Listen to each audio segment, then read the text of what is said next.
Good morning. Next, we can see what is ESOP, Employees Stock Option Plan. Okay, ഈ employee stock option പ്ലാനിൻ്റെ പ്രത്യേകത എന്താണെന്ന് വെച്ചാൽ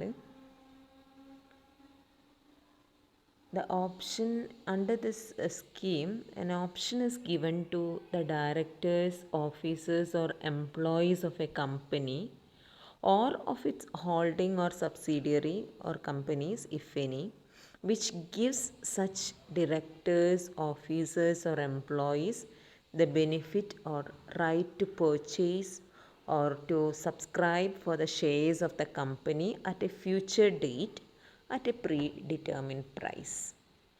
അതായത് ESOP-ൽ the company grants an option to its employees to acquire shares at a future date at a predetermined price. Okay, അതായത് ഈ option എങ്ങനെയാണ്, എന്തിനു വേണ്ടിയിട്ടാണ് many companies use employee stock option plans to compensate, retain and attract employees. ഇതാണ് ഈ ESOP-ൻ്റെ objective എന്ന് പറയുന്നത്, അതാണ് to retain or attract employees. Okay, ഈ പ്ലാൻ അനുസരിച്ചിട്ട് എങ്ങനെയാണെന്ന് വെച്ചാൽ these plans are contract between company and its employees that give the employees the right to buy a specific number of company shares at a fixed price within a certain period of time. If price fixed price is called grant or excise price എന്ന് പറയും. Okay, ഇതൊരു എംപ്ലോയീസിന് മാത്രം കിട്ടുന്നതാണ്. അതായത് market റേറ്റിനേക്കാളും കുറവായിട്ട് എംപ്ലോയീസിന് offer ചെയ്യുന്നൊരു പ്രൈസാണ്. Okay, ഇനി in the case of further issue of share capital, section 62 provides that when a company issue further shares, such shares shall be offered to employees under a scheme of employee stock option subject to special resolution passed by company and subject to such conditions as may be prescribed. അപ്പോൾ ഈ option എന്താക്കാൻ പറ്റില്ല എന്നാണ് പറയുന്നത്. Option cannot be pledged, hypothecated, mortgaged or otherwise alienated in any respect. Okay, ഈ company rules 2014 അനുസരിച്ചിട്ട് ഈ option എംപ്ലോയീസിന് pledge ചെയ്യാനോ ഹൈപ്പോത്തിക്കേറ്റ് ചെയ്യാനോ എന്നുള്ള റൈറ്റ് ഇല്ല. ഇനി നമ്മൾ നോക്കാൻ പോകുന്നത് different terms used in ESOP ആണ്. അപ്പോൾ ഈ ആർക്കൊക്കെയാണ് കിട്ടുക എന്നുള്ളതാണ്. ഈ ESOP-ൽ എംപ്ലോയീസിന് കൊടുക്കുന്ന ഓപ്ഷനാണെന്ന് പറഞ്ഞല്ലോ. അതുകൂടാതെ എംപ്ലോയിക്ക് കിട്ടും. an employee who is a promoter or belongs to the promoter group shall not be eligible to participate in the ESOS. Okay, അതായത് a director who either by himself or through his relative or through any body corporate directly or indirectly holds more than 10% of outstanding shares of the company shall not be eligible to participate in the employee stock option scheme. Okay, അപ്പം കാര്യമായിട്ട് ആർക്കാണ് കിട്ടുന്നത്? Employee അല്ലെങ്കിൽ employee who is a promoter. പക്ഷേ ആ promoter ഗ്രൂപ്പിൽ, അതായത് promoter who belongs to promoter group shall not be eligible to participate. അതേപോലെ തന്നെ ഡയറക്ടർ, അതായത് who indirectly holds more than 10% of outstanding equity shares of the company shall also not eligible for this option. Okay, പിന്നെ നമ്മൾ നോക്കാൻ പോണത് what are the terminologies used and different terms used in ESOP എന്നുള്ളതാണ്. First one, grant date. Grant date എന്ന് പറഞ്ഞാൽ the date on which the company grants an option to its employees. അതായത് the eligibility of A particular employee for grant of stock options based on his role and performance is known as grant or option, and that date, the date on which the company grants an option to its employees is known as grant date. Okay, next one is option price എന്ന് പറയും. The price at which such shares in a scheme are offered. This price is also known as strike price or grant price. Normally this option would be below the market price or fair value of the shares on the date of grant. Then another one is vesting date, vesting period എന്നൊക്കെ പറയും. Vesting period എന്ന് പറഞ്ഞാൽ എന്താ വെച്ചാൽ it is a period on the completion of which the said portion can be exercised. Or we can say vesting date means an ESOP would provide for a date on which an option is vested with employees and the time frame over which the stock option would vest with the employees. Okay, അപ്പം pre determine പ്രൈസിന് ഫ്യൂച്ചറിൽ വാങ്ങിക്കോളാം എന്ന് പറഞ്ഞിട്ടുള്ളൊരു ഓപ്ഷനാണല്ലോ ഈ employee stock option സ്കീമിലുള്ളത്. അപ്പം vesting period എന്ന് പറഞ്ഞാൽ എന്താ, the date on which the option is vested with the employees or the time frame over which the stock option would vest with the employees. Okay, next is excise. Excise എന്ന് പറഞ്ഞിട്ടുണ്ടെങ്കിൽ the activity of converting the options granted to an employee into shares by paying the required exercise price is known as exercise of options. അപ്പോൾ exercise of options എന്ന് പറഞ്ഞിട്ട് ആ ആക്ടിവിറ്റിക്ക് പറയുന്ന പേരാണ് the activity of converting the options in granted to an employee into shares. ഈ exercise പ്രൈസും ഉണ്ട്, എക്സസൈസ് പീരിയഡും ഉണ്ട്. എക്സസൈസ് പ്രൈസ് എന്ന് പറഞ്ഞിട്ടുണ്ടെങ്കിൽ it is a price the employee has to pay to convert the options into shares. Exercise period എന്ന് പറഞ്ഞിട്ടുണ്ടെങ്കിൽ it is the period within which employee can decide to exercise the stock option. മനസ്സിലായല്ലോ? Exercise period എന്ന് പറഞ്ഞാൽ എന്താ, employee would be given a time period within which they are required to exercise the option. അപ്പോൾ the date on which employees exercise this option is known as exercise date എന്ന് പറയുന്നത്. അപ്പോൾ എത്ര കാലത്തേക്കാണോ അവർക്ക് ഈ ഓപ്ഷൻസ് ഇതാക്കാനുള്ള ഇതുള്ളത് ആ ഒരു പീരിയഡിനെയാണ് എക്സസൈസ് പീരിയഡ് എന്ന് പറയുക. Okay, then next we can see what are the two ways in which a company can set up N E S O P. അതായത് ഇ എസ് ഒ പി രണ്ട് തരത്തിൽ സെറ്റപ്പ് ചെയ്യാമെന്നാണ് പറയുന്നത്. സ്പെഷ്യൽ പേർപ്പസ് വെഹിക്കിൾ എന്ന് പറയും, created trust, and second option is give options directly to employees. അപ്പോൾ ഈ creating trust എന്ന് പറഞ്ഞിട്ടുണ്ടെങ്കിൽ സ്പെഷ്യൽ പേർപ്പസ് വെഹിക്കിൾ എങ്ങനെയാണെന്ന് വെച്ചാൽ depending on the number of options to be given to employees the company will issue shares or options to the trust. The trust would need funds to buy these shares. അപ്പോൾ ഈ ട്രസ്റ്റിന് ഈ shares വാങ്ങണമെങ്കിൽ company എന്ത് ചെയ്യും? Company can either give soft loans from its own funds or the trust can raise loans through other sources to meet its financial requirement. So company can act as a guarantee to the lender to the trust. Okay, അങ്ങനെ raise ചെയ്ത fund വെച്ചിട്ട് the trust then acquires shares അല്ലെങ്കിൽ options required. The trust repay its loan as and when the employees purchase the options offered and when the exercise their options by paying the exercise price. Okay, അപ്പോൾ trust വഴിയാണ്. Then second way of setting up an ESOP is gives options directly to employees.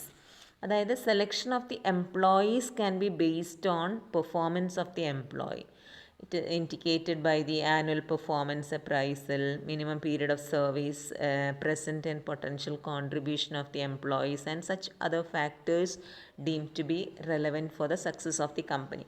അപ്പോൾ ഇങ്ങനെ ഇത് നോക്കിയിട്ടാണ് ഈ S O പിക്ക് വേണ്ടിയിട്ട് എംപ്ലോയീസിനെ സെലക്ട് ചെയ്യുന്നത്. So the number of options per employee can be determined taking into consideration the grade, level, years of service, salary, etc. So these selections would entirely depend upon the objective of the company for setting up ESOP. Okay. ശരിക്കും എന്താണെന്ന് വെച്ചാൽ ഈ real advantage of E S O P എന്ന് പറയുന്നത് എന്താണെന്ന് വെച്ചാൽ the exercise price remains fixed over the term of the option. അതായത് മാർക്കറ്റിൽ പ്രൈസ് കൂടിയാലും കുറഞ്ഞാലും ഒന്നും പ്രശ്നമില്ല. ഈ എക്സസൈസ് പ്രൈസ് എന്ന് പറയുന്നത് remains fixed. So the employees would exercise this option when the market price of the shares goes up and he would gain on the difference between the market price and exercise price. Okay. So these are the two ways in which a company can set up an employee stock option plan. Next we can see what are the different types of employee stock option schemes. Okay, അതിൽ വരുന്നതാണ്. അതായത് E S O P can be a one time plan or an ongoing scheme depending upon the objectives that the company wants to achieve. അപ്പോൾ എന്ത് ഉദ്ദേശത്തോട് കൂടിയിട്ടാണോ ഈ employee stock option plan implement ചെയ്യാൻ ഉദ്ദേശിക്കുന്നത് അതിനനുസരിച്ചിരിക്കും വൺ ടൈം പ്ലാൻ ആണോ ongoing സ്കീമാണോ എന്നുള്ളത്. Okay, so ESOPs can be in the form of 3 തരത്തിലാണ് പറയുന്നത്. Employee stock option schemes, employee stock purchase plans, then third one compensation plans, അതായത് incentive plans എന്ന് പറയും. ദെൻ പാൻറ്റം ESOPs, അതിന് വേറൊരു പേര് പറയുന്നുണ്ട്, ഷെയർ അപ്രിസിയേഷൻ റൈറ്റ് എന്നും പറയും. ഓക്കെ, അപ്പം 3 എന്താണെന്നുള്ളത് നോക്കാൻ പോവാം. First one, employee stock option scheme. അപ്പോൾ ഇവിടുത്തെ പ്രത്യേകത എന്താണെന്ന് വെച്ചാൽ, under the scheme the company grants an option to its employees to acquire shares at a future date at a predetermined price. Predetermined പ്രൈസിൽ ഫ്യൂച്ചറിൽ share acquire ചെയ്യാനുള്ളൊരു ഒരു option കൊടുക്കുക ചെയ്യുന്നത്. So eligible employees are free to acquire shares on vesting within the exercise period. So employees are free to dispose of shares subject to lock-in period if any, and generally exercise price is lower than the market price. നേരത്തെ പറഞ്ഞല്ലോ. അപ്പോൾ അതാണ് ഒരു option. അതായത് extending benefits through ESOPs എന്ന് പറഞ്ഞാൽ it is like creating a win win situation for both employer and employee. Then second option is employee stock purchase plan. Employee stock purchase പ്ലാനിൽ എങ്ങനെയാണെന്ന് വെച്ചാൽ, usually listed companies wherein the employees are given the right to acquire shares of the company immediately, not at a future date, at a price lower than the prevailing market price. ഈ employee stock option സ്കീമിൽ എങ്ങനെയാണെന്ന് വെച്ചാൽ, pre determine price ആദ്യം തീരുമാനിച്ച് വെക്കും price. പക്ഷേ ഇതെന്ത് ചെയ്യുക, എംപ്ലോയീസിന് ഓപ്ഷൻ ഉണ്ട്, ഫ്യൂച്ചറിൽ വാങ്ങിയാൽ മതി. പക്ഷേ എംപ്ലോയി സ്റ്റോക്ക് പർച്ചേസ് പ്ലാനിൽ ഇമ്മീഡിയറ്റ് ആയിട്ട് ഷെയർസ് എക്വയർ ചെയ്യണം, പർച്ചേസ് ചെയ്യണം. ഈ പ്രൈസ് എന്ന് പറയുന്നത് പ്രീ ഡിറ്റർമിൻ തന്നെയാണ്, പക്ഷേ ഇറ്റ് വിൽ ബി എന്താ പറയുക, lower price than the market price. Okay, so shares issued by listed companies under employee stock purchase plan will be subject to lock-in period. As a result, the employee cannot sell the shares, or അതായത് എത്ര കാലം employee ഈ എംപ്ലോയറുടെ കീഴിൽ നിൽക്കുന്നുണ്ടോ അത്രയും കാലം ഈ shares എന്താക്കാൻ പറ്റില്ല, വിൽക്കാൻ പറ്റില്ല. അതായത് ഒരു ലോക്ക്-ഇൻ പീരീഡ് എന്ന് പറഞ്ഞിട്ടൊരു സംഭവമുണ്ട്, അത്രയും കാലം അത് വിൽക്കാൻ പാടില്ല. അതാണ് ഈ എംപ്ലോയി സ്റ്റോക്ക് പർച്ചേസ് പ്ലാനിൻ്റെ പ്രത്യേകത. Okay, then another one is third one, share application rights എന്ന് പറയും. അതായത് പാൻറ്റം ഷെയർസ് എന്ന് പറയാം. അതിന് വേറൊരു പേര് പറയാറുണ്ട്, ഷാഡോ സ്റ്റോക്സ് എന്ന് പറയും. As the name depicts, they are the stocks that are not for real, they are like a shadow. Okay, the employee is granted the options to be redeemed into cash as per the scheme without creating any impact on the company's share capital or the voting percentage. അതായത് ഇതിൻ്റെ പ്രത്യേകത എന്താണെന്ന് വെച്ചാൽ, പാൻറ്റം shares എന്ന് പറഞ്ഞിട്ടുണ്ട് എന്താണെന്ന് വെച്ചാൽ, it is N employee benefit plan that gives the selected employees many of the benefits of stock ownership without actually giving them any company stock. That is why they are known as shadow stock. അതായത് employees are not allotted actual shares but are issued options with underlying shares in it, the value of which increases over a period of time and that can be converted into a predetermined cash amount depending upon the terms of stock option plan without any actual allotment of shares. മനസ്സിലായല്ലോ? അപ്പോൾ ശരിക്കും shares allot ചെയ്യല്ല ചെയ്യുന്നത്. അതായത് no shares are offered or allotted to the employees. Employees given the appreciation in the value of shares between 2 specified dates as an incentive or performance bonus that is linked to the performance of the company as a whole. Clear ആവുന്നുണ്ട്? അപ്പോൾ ശരിക്കും share അതായത് allot ചെയ്യുന്നില്ല. ഇപ്പോൾ ഷെയറിൻ്റെ value ഇപ്പോൾ 1000 ആണ്, കുറച്ച് കഴിഞ്ഞ് അത് 2000 ആയിട്ടുണ്ട്. ആ ഡിഫറൻസ് ഉണ്ടല്ലോ, ആ 1000 ബെനിഫിറ്റ് ഒരു ഇൻസെൻറ്റീവ് പോലെ എംപ്ലോയീസിന് കൊടുക്കും. ആ ഒരു type of employee stock option സ്കീമിനെയാണ് നമ്മൾ പാൻറ്റം ഷെയർസ് എന്ന് പറയുക, ഷെയർ അപ്രീസിയേഷൻ റൈറ്റ്സ് എന്ന് പറയും. ക്ലിയർ ആണോ? So next we can see issue of employee stock options, അതായത് എംപ്ലോയി സ്റ്റോക്ക് ഓപ്ഷൻസിൻ്റെ പ്രത്യേകതകളാണ് നോക്കാൻ പോണത്. എന്തൊക്കെയാണ് റൂൾസ് എന്നുള്ളത് നോക്കാം.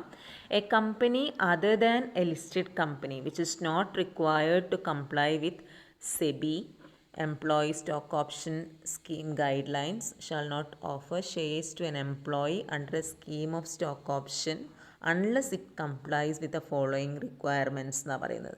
അതായത് എന്തൊക്കെ റിക്വയർമെൻറ്റ്സാണ് പറയുന്നതെന്ന് വെച്ചാൽ, ഇഷ്യൂ ഓഫ് ESOP എന്ന് പറയുന്നത് എങ്ങനെയായിരിക്കണം? It has been approved by the shareholders of the company by passing a special resolution. Special resolution പാസ്സാക്കാതെ ഒരു എംപ്ലോയി സ്റ്റോക്ക് ഓപ്ഷൻ പ്ലാനും ഇഷ്യൂ ചെയ്യാൻ പാടില്ല എന്നുള്ളതാണ്. ഇനി ഈ എംപ്ലോയി എന്ന് പറയുന്നത് ആരായിരിക്കണം എന്നുള്ളത്. Employee means a permanent employee of the company who has been working in India or outside India. Permanent employee ആയിരിക്കണം. Director of the company whether a whole time director or not but excluding an independent director. Director ആവാം, whole time director ആവാം, പക്ഷേ independent ഡയറക്ടേഴ്സിന് ESOP പറ്റില്ല. Okay. അതേപോലെ an employee of a subsidiary in India or outside India of a holding company or of N associate company but does not include an employee whose a promoter or a person belonging to the promoter group. അപ്പം subsidiary കമ്പനിയിലെ എംപ്ലോയിയും ആവാം, അവർക്കും ESOPയിൽ participate ചെയ്യാം. പക്ഷേ ആ employee ആരാവാൻ പാടില്ല? Promoter ആവാൻ പാടില്ല, പ്രൊമോട്ടർ ഗ്രൂപ്പിലുള്ള ആളാവരുത്. അതേപോലെ director who either himself or through his relative or through any body corporate directly or indirectly hold more than 10% of the outstanding equity shares of the company. ഇത്രയും കാര്യങ്ങൾ ശ്രദ്ധിച്ചാൽ മതി. ഇവർക്കൊക്കെ ആർക്കൊക്കെയാണ് ESOPയിൽ പാർട്ടിസിപ്പേറ്റ് ചെയ്യാൻ പറ്റാത്തത് എന്നുള്ളത് മനസ്സിലാക്കി വെക്കുക. Thank you.